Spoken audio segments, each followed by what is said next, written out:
Hey, patrons, welcome to the Utah Outcast Secret Patron Show. This is episode number 54 for this year. And I have to take a second to thank all of you guys for your support, whether you're one of the few, the proud patrons joining us, listening via Patreon, or someone who just simply caught us on their RSS feed or on YouTube after the 6-month exclusive was over. We're oh so happy to have you here with us.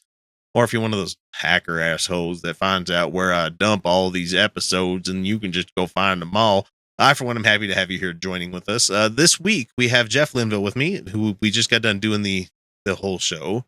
And I gave him a choice during the last segment of Phone with Real Audio, whether he was going to pick Alex Jones A or Alex Jones B. And he rolled the die, and we got Alex Jones B. Now we're back to the Alex Jones A clip, which is the Trump loss would lead to world war and rise of the Antichrist. So let's let him have his way. In your gut, I always go back to gut.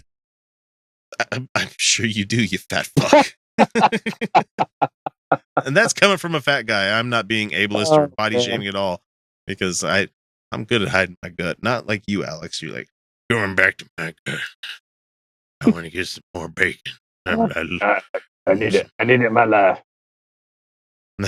It's like the Family Guy portrayal of Jake and the Fat Man. What is that, toffee? Are you gonna eat that? Give me some of that. I think I'm gonna eat it. But also intellectually, you're a smart guy. What do you think's coming? What are we facing? Because the energy level in the world, everybody feels it. This is a special election right now. What's happening worldwide is special. We're at a decision time, and I think in my gut, I know if we don't elect Trump, but beyond that, if we don't all start making the right decision to stand up and speak out, I believe we're going to come under great judgment, and I believe there's going to be a total worldwide financial meltdown and probably a world war. And I think like the Bible's. Okay, going to the Bible. God damn it! Wow. Okay. The financial meltdown will probably happen if Trump makes it in, because he's going to. I don't know if you saw what he's planning on putting a tariff on. Tax on incoming goods from foreign countries at 35%. That is unfucking doable. Yeah. You think you're going to pay a lot for lettuce and tomatoes if he deports everybody? Just see how that tariff works. Yeah. Or how about, all this stuff from the Oriental Trading Company is going to cost a lot more than it used How to. am I supposed to have ward parties without my Oriental Trading Company discount? I'm like, how is that still a catalog? Why haven't they changed their fucking name? So, I was like, we're the Washington Redskins. Like, no, we're Oriental. What the fuck, guys? Just like I did. Are you going to take the train to the Orient? Exactly, like my dad refers to it. They should just change it to the Ornamental Trading Company. They really should, because that makes a lot more goddamn sense. Yep. Or, how about cheap plastic shit from China.com? No, that's Alibaba right there. That's what that is. or the bargain basement Pinterest board. Just go that way. Pinterest. I get it, but I don't get it. I mean, we have a Utah Outcast Pinterest. I barely use it. I used to start pinning things, and I'm like, what's the point? What does this do? And it's like, people come back, I like your board. Yay. And I'm like, yeah, that's great. Just don't go on my Pinterest, because that's where I test out jokes, and some of them fail, and some of them they're great. So mostly fail. Isn't that what they always say, that's what Twitter's for? Yes. All right, let's see. We have. Oh yeah, we're playing Alex Jones. I forgot. Because I think a third or more of the population is going to be killed. A third or more. Yeah, we're clearly in a fight with globalism and nationalism. Whether it's the Republicans are the nationalist fucking party. What the fuck? Nationalism and globalism can't be on the same coin. They can't be on the same side of the coin. I was going to say that's a false dichotomy, because those are two. What? What is he talking about? And globalism isn't a bad thing. Yeah. The more we finally get to the point where we're more homogenized, as in, I mean, not culture wise, but like technology, people making money, healthcare, all of this stuff is when the country's going to finally fucking take off. I mean, not the country, the planet's going to finally start going, wow, we need to focus on other shit. And the problem with globalism isn't the people that agree with it and want it. It's the people that think globalism is a bad thing because I want to be number one. Mm-hmm. I don't want to be equal.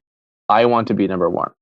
Yeah, it's I had a lengthy discussion with the assholes I work with about almost the same topic where we were talking voting Democrat versus Republican this election, and they're like, I can't possibly vote for Trump. I'm like, then why aren't you going to vote for Hillary? Well, I just can't trust her. And it got into this whole argument where I'm like, it boils down to this, man. All of you Republican guys, you vote Republican because you think that somehow you're going to be a secret millionaire. You're going to be one day a magical billionaire, and you don't want to be the one that gets taxed. You don't want to be the one that gets all of these things assigned to him and everything. I'm like, here's the point. You're not going to be a billionaire. All of these ladies that grow up thinking that they're going to be a singer, or guys that think they're going to be a singer, you're not probably going to be a singer. You're not going to be the pop star. You're probably not going to be the big actor in the world. It's chance and it's hard fucking work that gets you there. And those are the hard work part has always been the Republican stance of things. But the chance, you can't buy it. You can't come across it. It's why it's called fucking chance. But the fact that they want to fuck over their fellow man because they're like, oh, I want what I got when I finally get it. Like, you don't got it and you're never going to get it. Why don't you just help out someone else? Yeah. And the concept of the American dream is actually a real thing, but it's not a white privilege American dream.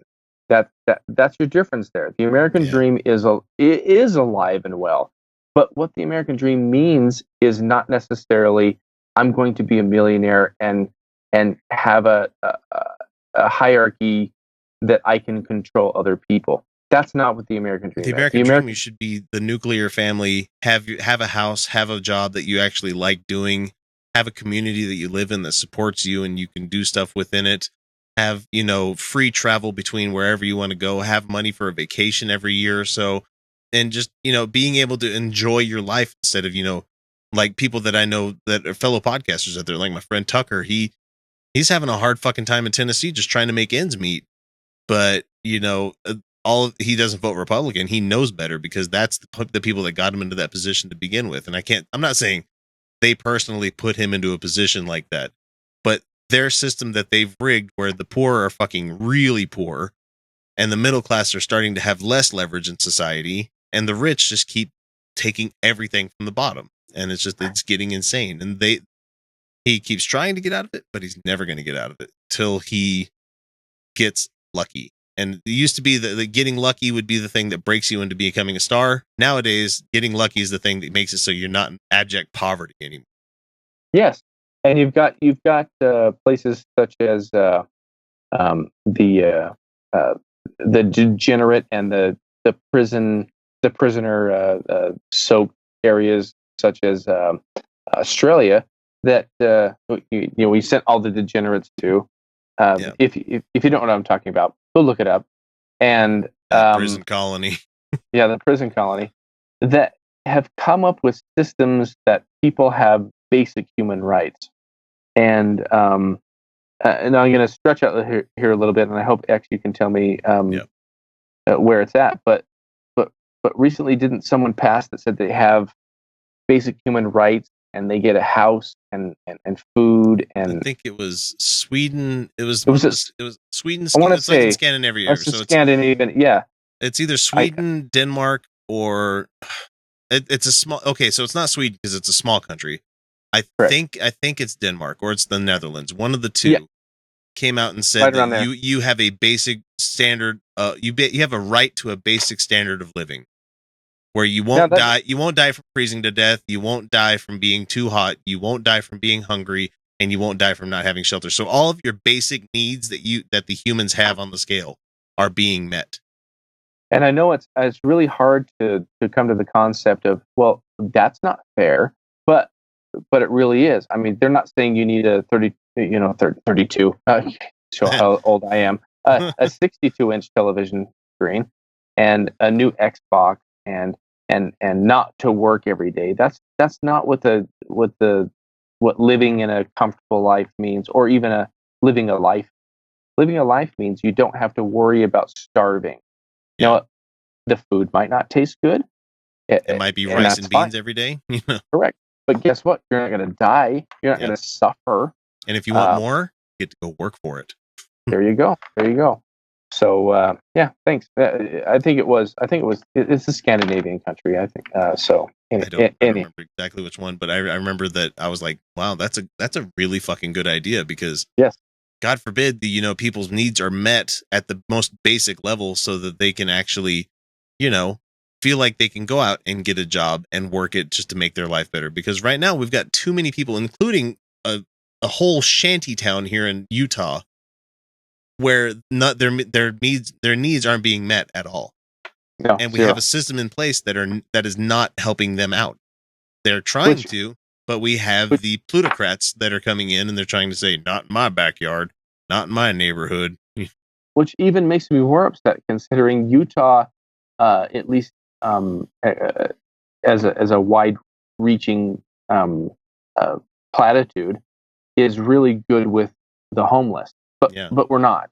I mean, everybody says, "Oh, look at these great programs that Utah has come up with," but that's a very short little snippet of something that someone has started. It doesn't continue, and it needs to continue, and it needs to have basic services for basic people. Man, how is that for a tangent, huh? Yeah, no shit. Oh yeah, so shit, we were talking Alex Jones. God damn it. Yeah, we were talking about globalization and nationalization. That's what it was. That's where we started from. The Brexit, or what's going on in Marine Le Pen in France, the globalists have come out. Hillary has announced she's the globalist candidate. Trump's the nationalist candidate. He wants to make America great again. And that's the great battle. And this globalism, the Bible predicts, is going to happen. The Bible tells us that it's going to be led by the Antichrist himself. Oh, man, come on. What's next? Chips in our hands that you have to buy all your groceries with, or yes. Or is this going to become Thief in the Night movie series done for real? No, I realize the concept of an antichrist is very, very concerning. But my question with the concept of an antichrist is, which one over the last, you choose the date range, which one is actually the antichrist? Yeah, which one has been the real fucking deal? There you go. Is it the one right now, or is the one that's come across quite a few times? It's like how many times have they been right about the world ending? Oh yeah, that's right. None of them. We meant the social change. We meant this kind of thing. No, you're just backpedaling. Exactly. Yep. You're going to have to take the mark of the beast to buy or sell. This was written 2,000 years ago, and even the ability to require people to take a mark to buy or sell wasn't even conceivable then. They're suddenly on every channel, NBC, CBS, Fox, Dr. Oz, all saying, take a mark to buy and sell, make yourself say. They're now saying it. The Oz mark. Take a mark to buy and sell. Yeah, the Dr. Oz network. Yeah, that's not one I've ever seen. Take a mark to buy something. Are they talking about like RFID chips? Because I got a big one for you guys. You're already carrying around enough fucking identification in the form of a cell phone with you everywhere you go. And on top of that, I was trying to determine which tattoo I'd get next. And I think a 666 across my forehead is looking more and more viable. It's too on the nose. Oh, get it on the nose and be like, oh, it's all on the nose. That's on the nose. I would get one, but I think my wife, and not to say that I have to do everything my wife says, but marital harmony is a big deal in my household. So I would get one, but I think there'd be like, why do you want to piss off people? Why the fuck? I didn't marry you when you were this firebrandy. Why? What happened? Yeah. And I also didn't marry you with a lot of things that you did. So, I still love you and you'll still love me. Yeah. So I think it would have to be something more clever than 3 6s. Maybe in binary. That'd be kind of cute. Oh, do it. That's a lot of ones and zeros. That's a lot of ones and zeros. Yeah, they want a cashless society because it's going to. Oh, that came out in the WikiLeaks. Apple wants a total cashless society. Sorry. I buy apps on my phone. I use my Apple Pay on my phone. It's a cashless society already. I can't speak for everybody, but I can't remember the last time I bought something with cash. I actually, not to disagree with you because I'm not. No, not to be contrarian. I know, but yeah, exactly.